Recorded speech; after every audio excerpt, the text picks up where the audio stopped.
Hello ma'am, good morning. Ma'am ay hauzik sa ugat kita urambani mapaga machagati kana nungaina tumi ay hauzik tabak sing loishalaga video sa makata sa minarasi. Ma'am ngasi se mamaga chiche Ghy Hanbagi bitare mamaga la amba chiche la amba se am satina nungai ko isu chatmina duini aduna ngasi se mama chiche hankini haibagi nungai tabado yam phawdre ko la amba gi yam nungai re ado ngasi harau harau na hanminarani do asida damu nungai auroi chiche already macha so na sum la dan ko tana ma'am awa pothabam oibanina Siam nungai horoi ase mu khanbada mu nungai te ado nero ma oi su lai ba ko ni ne kha atom bido ka cha ta ga lai koi chatore ai ko ai di feedback kam ta tawdre ba ko fi ro zum su ka da su do ta ti dum ate evaluation bada ado ai house feedback taw bi taw bane ba ko Ako chiche wai di ngarang na sum pek taw khre sigana achapong ta pik than khre ko chiche gi ka yunda lamba mayam ga khoi hapaga loi big than gre se de overload oi rai ta ya chapoda trolley ma big than gre ado asidana kaino le fi ron se hamna gre ba ko aigina asigi khitanga chobo si do ina hapa ke ma chai su yaw do ina Maya video sigi marak thatlaga disano pasta ki matangda sumate ama haicharam ge asisena nungtin waram da suja bada yamna hawe mayam pollaga ko aduga asise 100% durung wheat protein so yam yawi zero cholesterol trans fat free oigani artificial color so yawde ba ko ado asina maidana sem pasta do na te ba ko 100% vegetarian perfect 7 size oi Ma'am, I description the link hapcharam ge ma'am na pampiraga di order to shen biraga disano pasta se chapiro.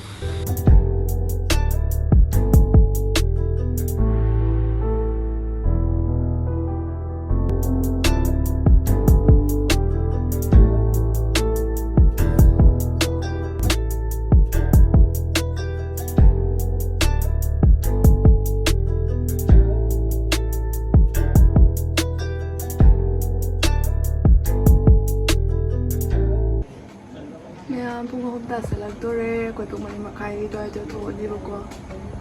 Ma'am handaki nungsa si yam sathi na ya ngai sabi na mama ki masada di mai nungsa saba masawa han se ya de ko chan bi to bi ko do ngasi han ga da numit sa yam sathi na nungai te ai su yaw na chat ka da bani na marom da khara wakal se nungai mama na nungai ta masa nungai ta chakhi bai se ani yam sathi na nungai ha roi ba ko mai mana te ro mai bi ting bi ko pin na taw ko ta palai bani na ai adogi de ai su yaw na chat ke ta ho ba se am phai ai na khalle ba ko mama se na si sa yam sa bi ne mora da phamam ne ba ko na ni sum chair da pam bani ba ko to fan do kitam luk ta ba mora do ba jan pam ba fan do chaning ba mora do ko me am sa taw ra sum le bin ra mi ne ba ko je se na phamong da lai ba ko angang se to me ai na ina kon kana fan no pa da o je Nisha ko ri ba ko ai su ai se angang ka ta de taw ri ai so wa khal se ga khallu ri ba ko ko do ai su kon phem do ta do ba ma se kana ma ke che ma sa ma wu ching thek bi mari ga bhajan bi se taw le ram me ko do ri iseng se thom na ko ta na mi ta rang mo gyan se ching thek na lai re ko me am chang na ho na re do ma tung dong ko tha ta na ne pan na ko lan na taw re do ma tung ha ko tha lo re ga ma se chak chan ni ngai na chak se tung yam cha ke tre ba ma sa du ching thek bu na wa bi na do ma tung dong mo ma se hip pa ka da ai hip me ma sa de ka ching thara ba do la wai iseng se thomam da na ko ta na mai taw re ji mo hip pa de khang de chat ka da manu me se da su mai na ani ra ka taw salak pa si ga ma sa da so wa ja ba ko yam de ngai te chat ta ba thi ya de ko mo to nung dang or yam de ticket ka ob se am sa thi na phai yai na khali na tra ga de su mai na me chap jong ba da thom ma ga di ma se ngam moi ba ko ha se te nga ha matam se sum rest of matam sum lai ri da na ko to na khang de ko mai taw to no me am chalam dai se am nungai de khal se kai hai ne Ma'am sidana ai ga trolley lai re ai di koi ba se na ba gi di pu dre ba ko ado na yum na se na ba fane tops kare pure macha gi di loi pu bi re do di sonan mamai chan da ba khara happy re sidana che che oi ki ni Chatpe matam su yok salak tore pung ahum makhai ta re hausi chiche gi mama na bi gi rani suhan ba do ai ga khoi hero ga taw ga chat ke taw ba de ba ko ai de solution ba loi re mama se su matam wali bane potha ko wa ni ai na su hipal lai ni kitang ne nungai re fen ani asmai na ungsal la ga tham me ba ko เนี่ยไอเดียสมัยนี้เนี่ยเซตเลยจริงๆเวลาคนบิดได้เนี่ยก็หาที่จัดประตาดีกันเซตเกย์เนี่ยก็ง่ายเอาไปเนี่ยพี่อยู่บุคคลก็จะดูดีหนุ่มง่ายที่พยายามเนี่ยดุดเนี่ยเสกี้กุตาสุดเสียเนี่ยเซตเลยบอกว่าเนี่ยพี่เราเนี่ย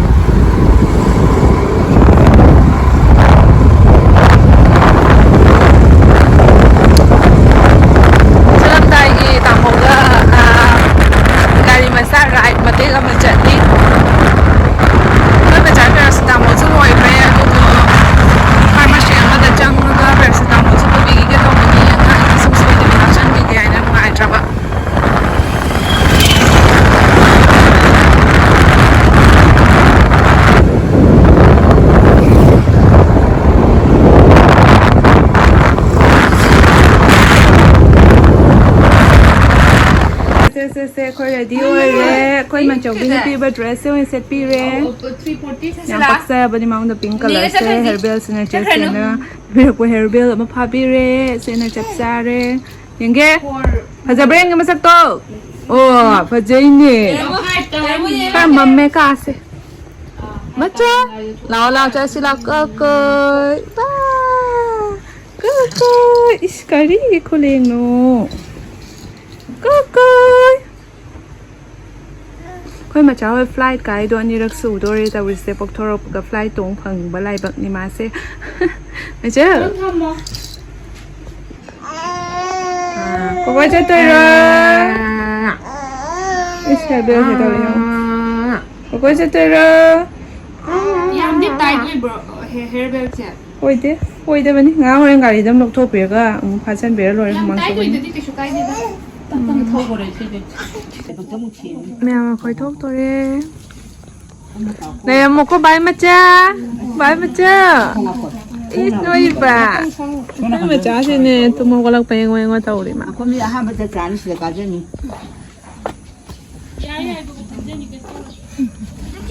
ก็มุกบ้านดูอ่ะจะตื่นหรอจะตื่นหรอโอเคค่อยวันมันนี่ก็สิ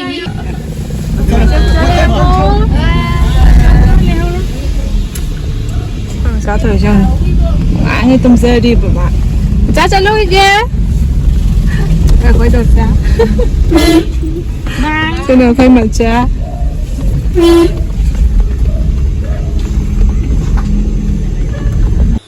mẹ cho làm đây cái gari ngã kham ấy aduga lai khuram ge aina ekumda re ba ko ma hoi di chega sum gari da le hore ba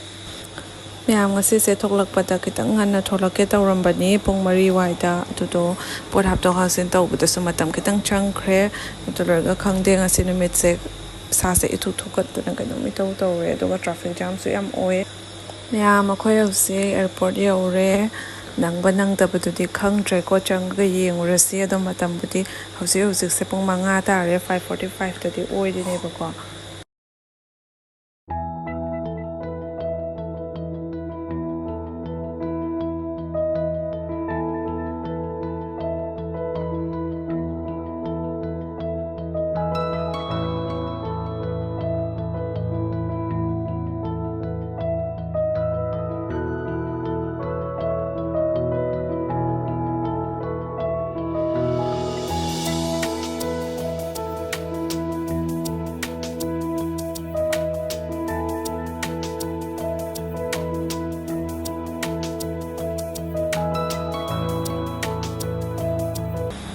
ma'am अखोइना सु last flight ओइरनी हजि चंगगे को चंगगा कमाइ तवी ngasi ma'am असगी दिसानोगी olive oil sina 100% natural amadi cold press oigani asina heart ki health su support tawi zero cholesterol amadi trans fat free oil asigi olive oil sina koigi hakchang da su fahan ba amadi mahau su lehen do oil ma'am इन हौसे कांगो के तौबनी से olive oil Cina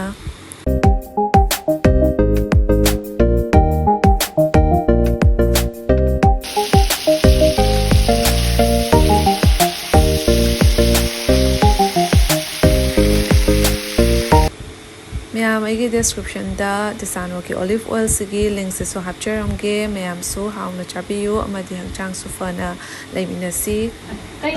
mayam ngarang se chatlu tamam dabagi hasi among hasi di mama su masa kalleno e ngarang masa son baduga chat kanu su tamam me ko mama ya chatli do yam wana chatpado oi do ne ko do wheelchairs pi banga moe wheelchair manga kakhat kre ne ko koina last ride su oi bado adu do yam khare lage se out bidi chatlu e ko isa ta ko ado azai video na mi ado mama na mo mo wheelchair ywdre chatpado ngamoi da bidi na ywdre ba ko su phare asi gyan ta na harau rau chat pasina ragi pa pakhat bado oi ba ko ma sa nu ngai tap to yam se ni he dai to ngasi 350 flight ni ko ngan na pung ama kitang hela thokrani ngarangi matau do ngarang mi chengak tinga i ngarangi daw ya da ni sem daw ya da na bin ukta gi sum charang marang na dana sangro matam do gyan ta hoda na sum flight me so ho pa kai do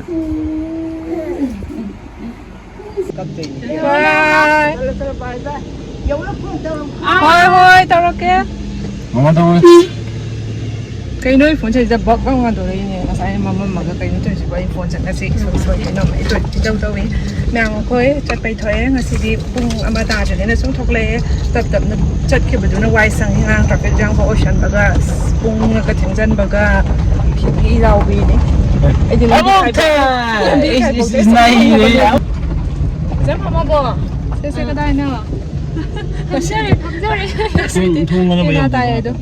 Guwahati de mo pullu rage koi pajama ki barchari again matate maham tam jari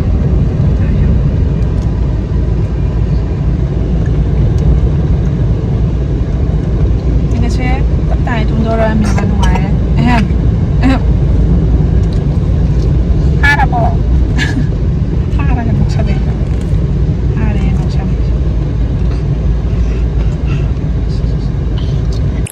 yam airport lambi au salaktore kitang tangai re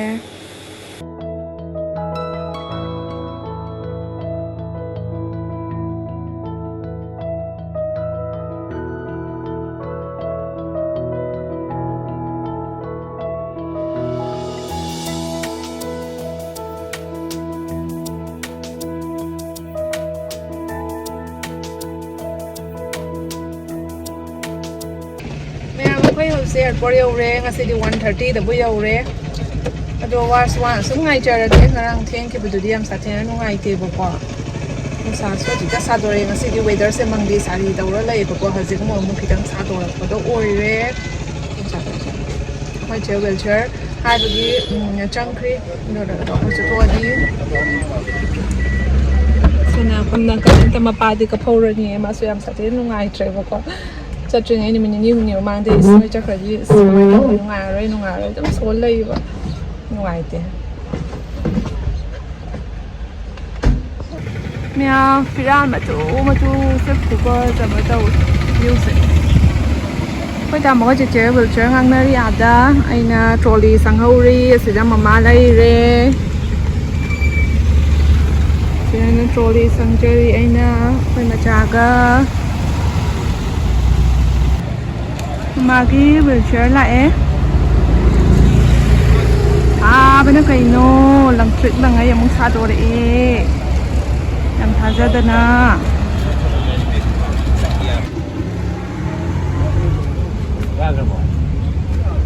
hết không xa sẽ tắt lại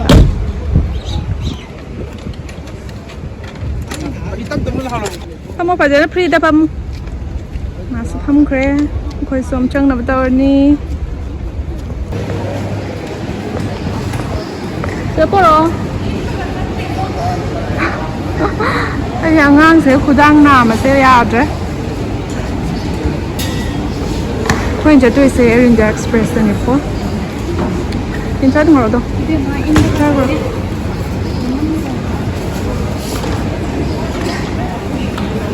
나는 락스 군웅아에 만차데.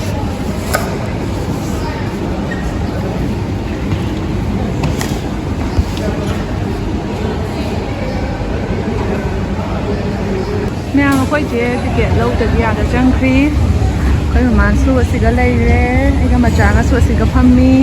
ꯈꯨꯗꯥꯡꯁꯦ ꯆꯣꯛꯊꯔꯦ ꯃꯥꯅ ꯂꯦꯡꯕ ꯈꯣꯠꯄꯒ ꯇꯧꯔꯛꯑꯕꯅꯤꯅ ꯍꯧꯖꯤꯛꯇꯤꯀꯣ ꯇꯨꯃꯤꯟꯅ ꯂꯩꯇ꯭ꯔꯕꯅꯤꯅ ꯑꯩꯈꯣꯏ ꯃꯆꯥꯁꯦ ꯀꯣꯏꯕ ꯌꯥꯝ ꯐꯖꯔꯦ ꯑꯩꯈꯣꯏ ꯃꯆꯥꯁꯦ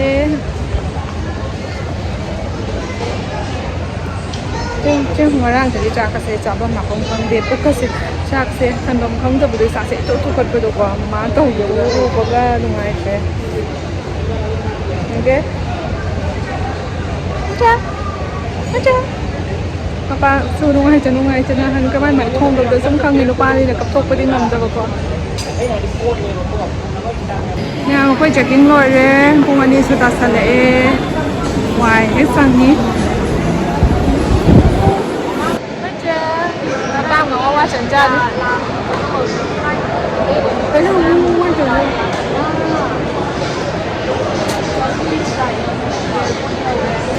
nè mà giá xe phâm mà để ăn đi tôi này cô cho chân đi cái này thật giật ra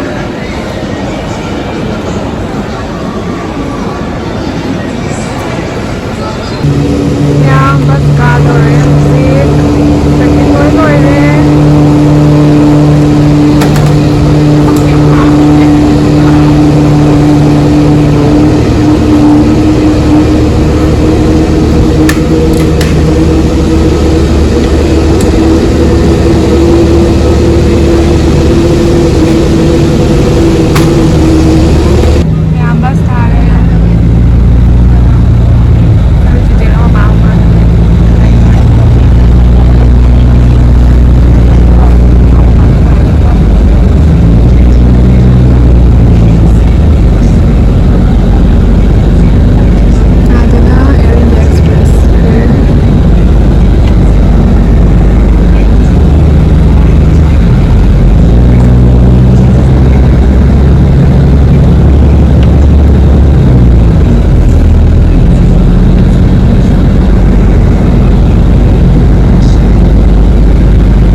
Tunggu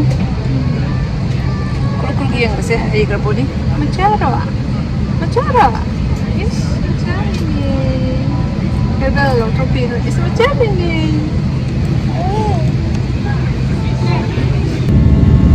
Macarawa kan yung kimi mo je kan tak mau mas kasi.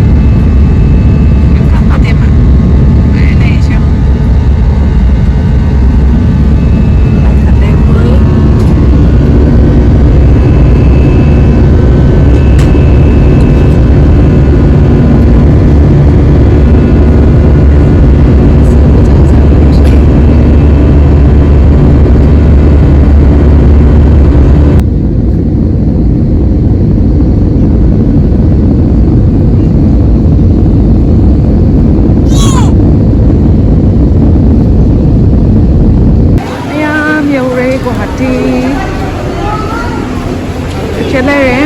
Son tadi lagi.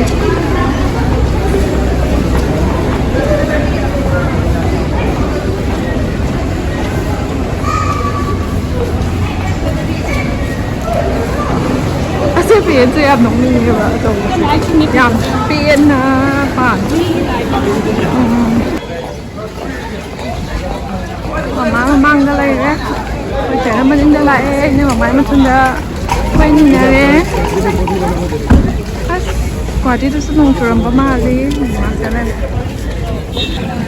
Kau macam saya karena itu kuat, dah sudah troli dah, orang macam samal lah semua.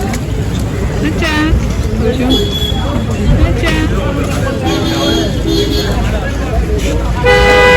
Kan mana lagi rumah?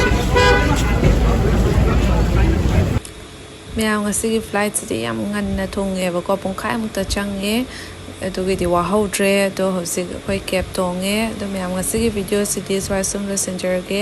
ꯃꯌꯥꯝꯅ ꯃꯊꯪꯒꯤ video ꯉꯥꯏꯕꯤꯔꯝꯃꯣ ꯉꯁꯤꯒꯤ ꯚꯤꯗꯤꯑꯣꯁꯦ ꯅꯨꯡꯉꯥꯏꯕꯤꯔꯒꯗꯤ like ꯀꯃꯦꯟ subscribe ꯇꯧꯁꯤꯟꯕꯤꯔꯝꯃꯣ